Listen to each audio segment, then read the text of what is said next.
जब आग लगी हो सीने में तभी मजा है जीने में। नमस्कार, गुरु शक्ति पाठशाला फ्यूचर रेडी क्लासेस में पुनः स्वागत है आपका। करंट वीकली के पार्ट 2 में आप सभी लोगों का फिर से एक नई घटना के साथ स्वागत है।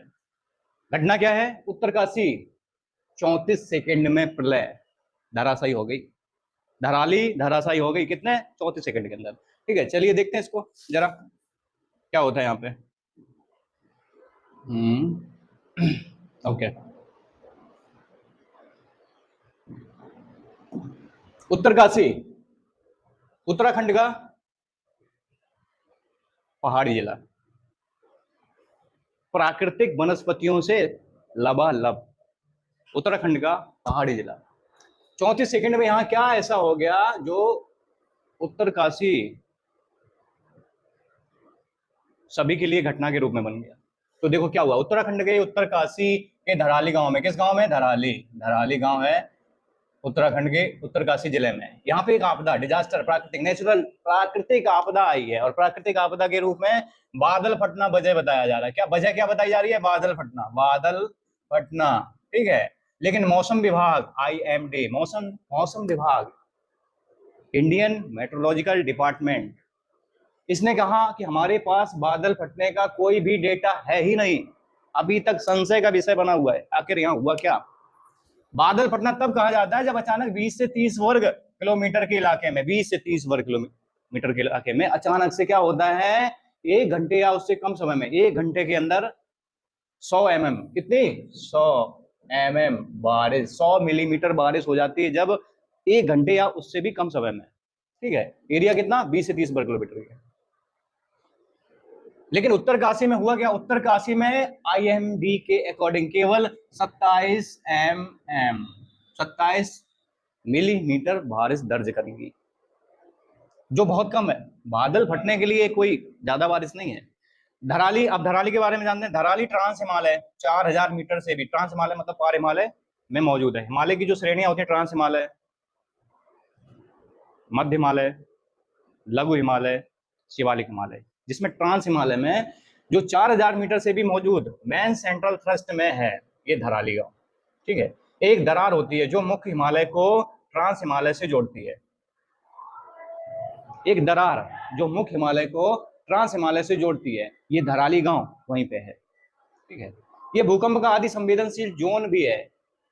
उत्तरकाशी का जो धराली गांव है वो भूकंप का अति संवेदनशील जो जोन है वहां पे पड़ता है। ठीक है, जिस पहाड़ से खीरगंगा नदी आती है वो 6000 मीटर से भी ऊंचा है। जब भी वहां से सैलाब आता है धराली को कभी ना कभी तहस नहस करके ही जाता है। यहाँ केवल अभी नहीं, इससे पहले भी। कब कब? 1991। कब कब? 1991। 1991 में भी जो आपदा आई थी, प्राकृतिक आपदा आई थी, उसमें भी धराली गांव को नुकसान हुआ था। और 2013 में जो केदारनाथ में आपदा आई थी, वहां पर भी, उस आपदा से भी धराली गांव को नुकसान हुआ था। ये इलाका पहाड़ी इलाका है और प्राकृतिक आपदाओं के प्रति संवेदनशीलता के लिए भी जाना जाता है। ठीक है, प्राकृतिक आपदाएं आना यहाँ पर एक आम बात है। इस क्षेत्र में पहले भी भूकंप और बाढ़ का अनुभव किया गया है, जिसमें 1991 का विनाशकारी भूकंप आया और 2013 का जो उत्तर केदारनाथ बाढ़ थी उसमें भी धराली गांव को नुकसान हुआ था। उत्तरकाशी शहर से होकर बहने वाली भागीरथी नदी, कौन सी नदी? भागीरथी नदी।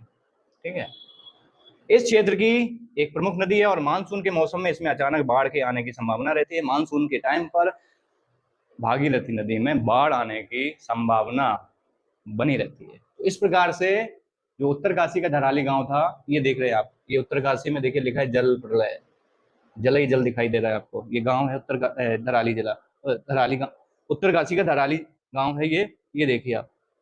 किस प्रकार से यहाँ पे प्रलय हुई है, किस प्रकार से तहस नहस कर दिया पूरे जनजीवन को। ठीक है, चलिए आगे बढ़ते हैं।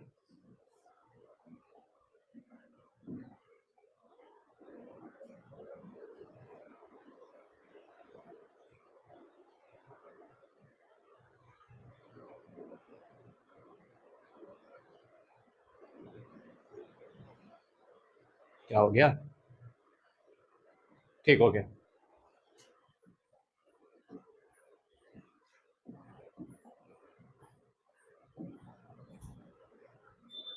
जी हाँ, पंचायत सचिवालयों में बनवा सकेंगे आधार कार्ड। बहुत ही परेशान लोग रहते हैं, बहुत ज्यादा परेशान रहते हैं। किसके लिए? इसके लिए, आधार कार्ड के लिए। इनफैक्ट मैं भी परेशान हूँ, कुछ करेक्शन कराना मुझे भी, ठीक है। आप पंचायत सचिवालयों में क्या करेंगे? आधार कार्ड बनवाएंगे और इसको सुधारने की सुविधा भी मिलेगी। बनवा भी सकेंगे पंचायत सचिवालयों में, और इसमें करेक्शन की भी सुविधा मिलने वाली कहाँ? ग्राम पंचायत के सचिवालय में, ठीक है। भारतीय विशिष्ट पहचान प्राधिकरण, UDAI, UIDAI, unique identification authority of India, UIDAI, इसको हिंदी में कहते हैं भारतीय विशिष्ट पहचान प्राधिकरण। इसने अनुमति दे दी है, इस ऑर्गेनाइजेशन ने अनुमति दे दी है। किसको अनुमति दे दी है? ग्राम पंचायत के सचिवालयों को, कि आप अपने सचिवालय में आधार कार्ड बना भी सकते हैं और उसमें करेक्शन भी कर सकते हैं। इसके लिए होगा क्या?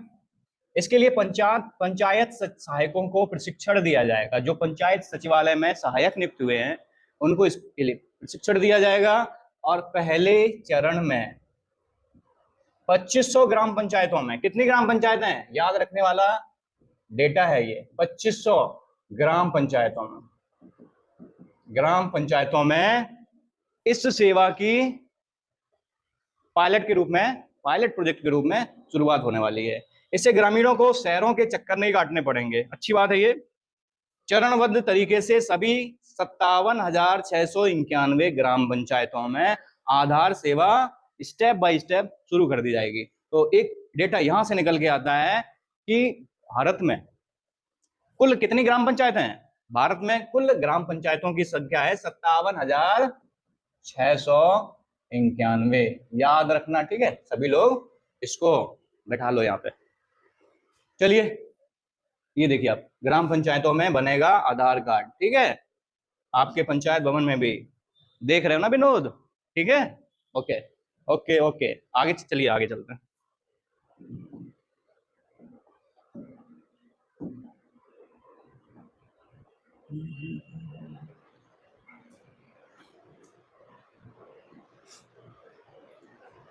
ये आ गया आपका फेवरेट। क्या है फेवरेट? आपका फेवरेट, नो योर मेमोरी, ठीक है। जानते हैं, आपकी याददाश्त को जानते हैं। आपके साथ साथ आप अब पंचायत सचिवालयों में क्या बनवा पाएंगे? Pan card, voter card? तो आप बताइए ना। बिल्कुल एग्जैक्ट, वेरी गुड। क्या बनवा पाएंगे? आधार कार्ड, ठीक है, आधार कार्ड, ठीक है। बनवाने की और सुधारने की सुविधा मिलेगी। भारतीय कौन सी संस्था, कौन सा रेगुलेटर? बताइए, आप बताइए। भारतीय विशिष्ट पहचान प्राधिकरण, इसको इंग्लिश में क्या कहते हैं? इसको इंग्लिश में कहते हैं UIDAI, मतलब unique identification development authority of India, unique identification development authority of India.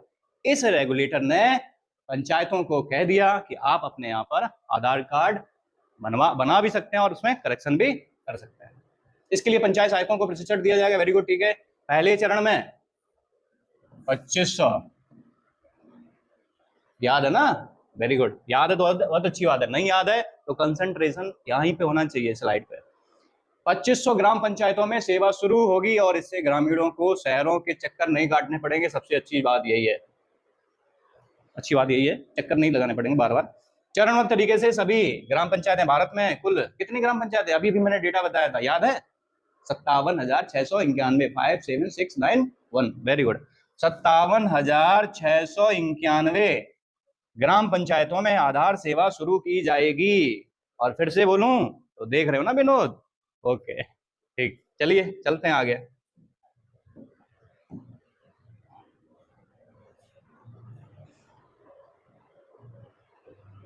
ये ट्रेजेडी हुई है भारत में।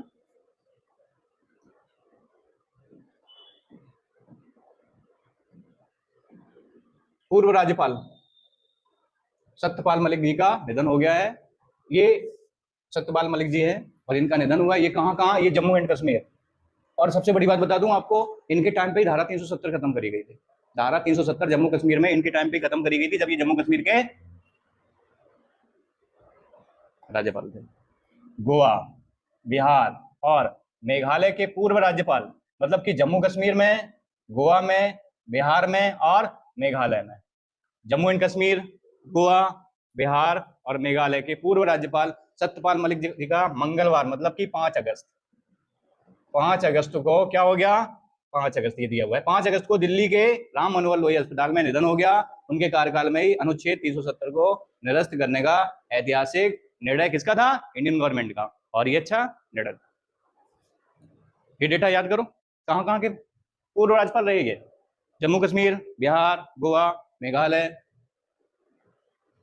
ठीक है, चलिए चलते हैं आगे, आगे चलते हैं, देखते हैं आपके मेमोरी को क्या कहती है।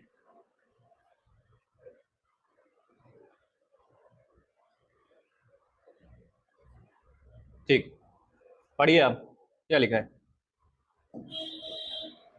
कहां कहां, जम्मू एंड कश्मीर। अगला राज्य कौन सा है, गोवा, फिर बिहार, फिर मेघालय। अच्छा, राज्यपाल का जब नाम चल रहा है तो मैं आपसे एक चीज पूछता हूँ, जो पहली जो फर्स्ट पार्ट था हमारा 3 अगस्त से 9 अगस्त के करंट अफेयर्स का, उसमें झारखंड के जो शिबू सोरेन जी थे उनका निधन हो गया था। ठीक है, तो मैं आपसे एक प्रश्न पूछता हूं, झारखंड की पहली महिला राज्यपाल कौन थी। झारखंड की पहली महिला राज्यपाल माननीय द्रौपदी मुर्मू जी, जो अभी प्रेजेंट में प्रेसिडेंट ऑफ इंडिया है, वो थे। तो ठीक है, ये याद करने वाला फैक्ट है, आ भी सकता है एग्जाम में, इंपॉर्टेंट फैक्ट है। तो ठीक है, देखिए, जम्मू कश्मीर, गोवा, बिहार और मेघालय के पूर्व राज्यपाल सत्यपाल मलिक जी का मंगलवार 5 अगस्त को दिल्ली के राम मनोहर लोहिया अस्पताल में निधन हो गया। और उनके कार्यकाल में अनुच्छेद कौन सा, 370 को निरस्त करने का ऐतिहासिक निर्णय लिया गया था। ठीक है, चलते हैं अगली स्लाइड पे। मेरे